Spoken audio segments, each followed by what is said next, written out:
तो मतलब रिलीज हो चुकी है द ओडिसी मूवी, और इस मूवी का रिव्यू नहीं है बस ये, क्योंकि क्रिस्टोफर नॉलन बस, क्रिस्टोफर नॉलन की जो फिल्म है ना बॉस, उसका रिव्यू मुझे नहीं लगता कोई भी रिव्यूअर कर सकता है। क्रिस्टोफर नॉलन की जो मूवीज आती है सिर्फ वो अपना एक्सपीरियंस शेयर कर सकता है, कोई भी रिव्यूअर एज ए ऑडियंस से ही देख सकता है, बाकी रिव्यू नहीं कर सकता बॉस।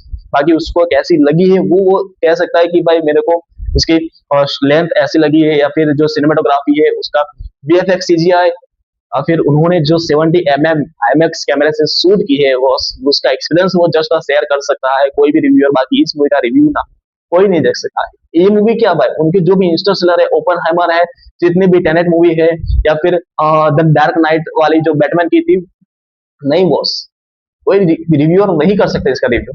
हमने तो एक्सपीरियंस ठीक तरीके से किया ही नहीं है, इंडिया वालों की बात कर रहे हैं स्पेशली। इंडिया वालों ने तो सिर्फ इसको 50% भी मूवी ठीक तरीके से देखी नहीं होगी, ऐसा मैं इससे कह सकता हूँ, क्योंकि आईमैक्स की कमी आप लोग ऑलरेडी पता है कि भारत के अंदर आईमैक्स है नहीं, तो उस हिसाब से हम देख ही नहीं पाए। क्योंकि हाँ, क्रिस्टोफर नोलन हर बार अपना एक नया जॉनर एक्सप्लोर करते हैं, चेंज करते हैं, और उस जॉनर को वो एकदम पीक पे ले जाता है क्रिस्टोफर नोलन, जो आज तक आपने कभी भी एक्सपीरियंस नहीं किया है बॉस, कभी भी एक्सपीरियंस नहीं किया है उस जॉनर के अंदर, वो एक्सपीरियंस आपको कराते हैं। और वैसे ही इस फिल्म की बात है क्रिस्टोफर नोलन की द ओडिसी, इस जोनर के अंदर आपने कभी भी एक्सपीरियंस नहीं किया होगा वैसा आपको देखने को मिलेगा। या फिर माइथोलॉजिकल वो कहानी हो सकती है, या फिर एक बुक पे से वो एक बुक पे से अडेप्ट किया है इस कहानी को, होमर की जो ओडिसी है उसमें से इसको कहानी को लिया गया है। माइथोलॉजिकल कहानी कह सकते हो, या फिर एडवेंचर वाली कुछ कहानी कह सकते हो आप। कि एक राजा की कहानी है वो, कि जो एक ट्रोजन वॉर के अंदर गया है और 10 साल लगा देता है वो अपने बीवी बच्चों से मिलने तक, अपने राज्य तक पहुंचने के लिए। तो उसकी जो कहानी है कि इतना वक्त क्यों लगा और उसके साथ क्या क्या हुआ, क्या क्या हादसे हुई, उसको लेके बनाई गई ये कहानी है। तो बात करते हैं एग्जैक्टली ऐसे ये कहानी। यहाँ पे वो और ट्रोजन वॉर खत्म हो चुका है और वो अपने घर जाने को निकल पड़ा है, पर रास्ते में उसको बहुत सारी मुश्किलें आ रही है, पर उसके साथ साथ चलती रहती है वो कहानी जहाँ पे अपना बेटा और पत्नी दोनों है। वहां पे उनके बेटे को, मतलब कि जो टॉम हॉलैंड ने वो किरदार निभाया है वो, तो उनके बेटे को तो लग रहा है कि नहीं, कहीं ना कहीं उसके पिता जो राजा है वो कहीं ना कहीं जिंदा है और वो वापस जरूर आएगी। और दूसरी ही तरफ उनकी जो पत्नी है वो समझ चुकी है कि शायद वो अभी जिंदा नहीं है, नहीं तो वो अब तक वापस आ चुके होते। बिना राजा के वो राज्य है, तो उनको एक नया राजा चाहिए, और इस वजह से वो रानी, या फिर जो टॉम हॉलैंड है, या फिर जो ओडिसियस है उसकी जो पत्नी है, उसको अभी शादी करनी पड़ेगी किसी और के साथ, क्योंकि ओडिसियस है नहीं। और इस वजह से लोगों की पड़ापड़ी हो रही है उससे शादी करने के लिए, या फिर कह सकते हो हम कि वहां के राज्य के राजा बनने के लिए लोग मर रहे हैं। जहाँ पे जो उसकी पत्नी है वो राज्य संभाल रही है, पर उनके साथ जो बहुत राजकुमार है वो उनसे शादी करने के लिए पीछे पड़े हुए हैं। और दूसरी तरफ टॉम हॉलैंड जो उनके बेटे हैं ओडियस के, वो उसके पिता को ढूंढने के लिए निकल पड़ता है, ओडियस को ढूंढने के लिए निकल पड़ता है। फिल्मों को चलाते हैं, एक्सपीरियंस कराते हैं, हर एक पन्ना आपको दिखाते हैं। वैसे ही यहाँ पे भी नोलन सन आपको दिखाई देगा कि सफर, हर दर्द, हर लड़ाई आपसे रूबरू किया जाएगा। और 2 घंटे और 50 मिनट के आसपास की ये फिल्म है बॉस। इस फिल्म का एक्सपीरियंस ऐसा है कि ओडिसियस मूवी जब आप देखने को बैठोगे आप ये फिल्म, तो आपको खुद को लगने लगेगा कि आप खुद उस यात्रा में हैं। आप उस यात्रा से पूरी तरीके से जुड़ जाओगे, ओडिसियस की यात्रा पे जुड़ जाओगे। टॉम हॉलैंड उनके जो बेटे का किरदार निभाया उनके साथ आप जुड़ जाओगे, वो राज्य इथिका जो राज्य है उसके साथ आप जुड़ जाओगे।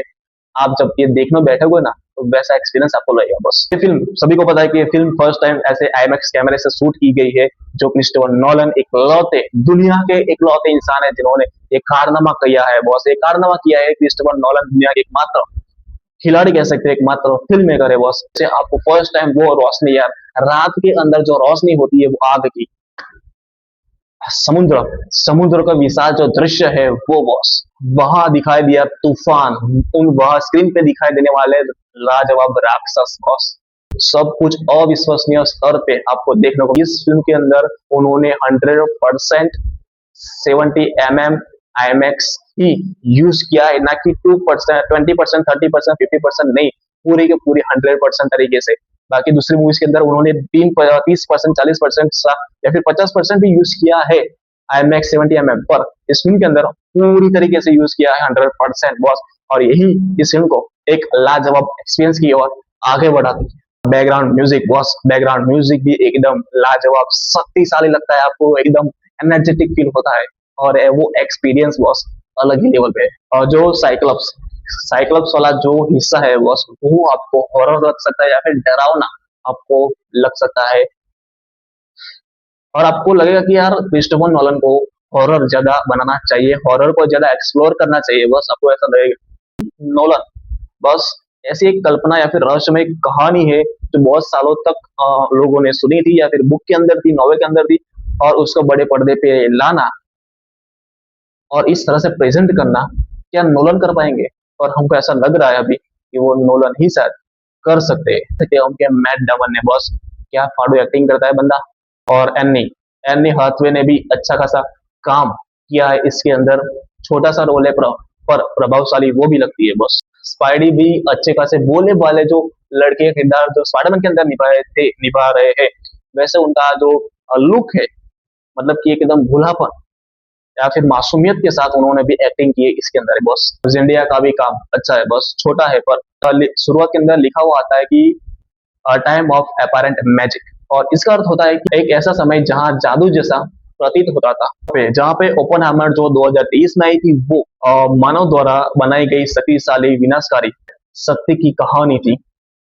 और दूसरी तरफ द ओडिसियस मानव के संघर्ष दिखाती है और घर लौटने की वो धैर्य और घर लौटने की आशा की किरण और आशा की कहानी हमको देखने को मिलती है। तो बस इस फिल्म के अंदर कुछ आपका दिल जीते या ना जीते, पर इसकी जो मेकिंग आप देखने जाओगे तो आपकी आंखें जो चौंधिया जाएगी।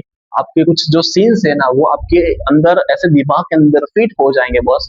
वैसे वाले कुछ बहुत ही बेहतरीन सीन इसके अंदर आपको देखने को मिलेंगे।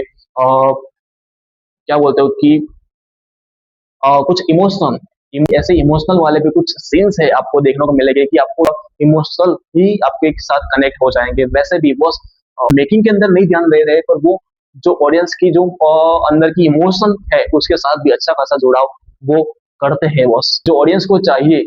कहीं कहीं पे ऐसे एक्शन सीक्वेंस भी हमको देखने को मिलते हैं। द्वीप के दृश्य है, कुछ हॉरर वाले एलिमेंट है, जैसे समुद्र के जो बहुत बेहतरीन आपको देखने को मिलता है। और इसी वजह से हम कह सकते हैं कि ऐसी फिल्मों को सिर्फ और सिर्फ थिएटर के अंदर देखने में ही मजा है बॉस, ना कि आपके घर के अंदर नेटफ्लिक्स पे देखने के या फिर अमेजोन पे या फिर डाउनलोड करके नहीं।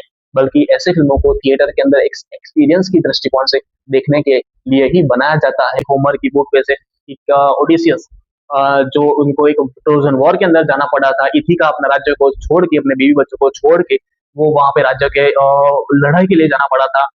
तो उसके बाद वो लड़ाई चली और लड़ाई की 10 साल 10 साल हो चुके थे, उसके बावजूद भी वो अपने घर नहीं पहुंच पाया बस। और वो कहानी इसके अंदर हमको देखने को मिलती है कि वो लड़ाई तो है वो खत्म हो चुकी है, अब उसको जाना अपने घर पे, और वहां तक जाने का सफर हमको दिखाया गया है इस फिल्म के अंदर बस। जो एक अद्भुत एक्सपीरियंस करने के लिए ये फिल्म बनी है। बाकी स्टोरी तो हम सभी को पता है ही बहुत सारी जो अब मार्केट में घूम रही है, पर एक एक्सपीरियंस के नाते इस फिल्म को बनाया गया है। तो बाकी बुक पे से भी आप कहानी तो पढ़ सकते हो और आप फील कर सको अंदर से, एक ऐसा फील कर सको, इसलिए एक्सपीरियंस करने के लिए ही नॉलन साहब ने एक नया जोनर एक्सप्लोर किया है बॉस। विशाल सिनेमा तैयार किया गया है और उसका अनुभव है यह फिल्म।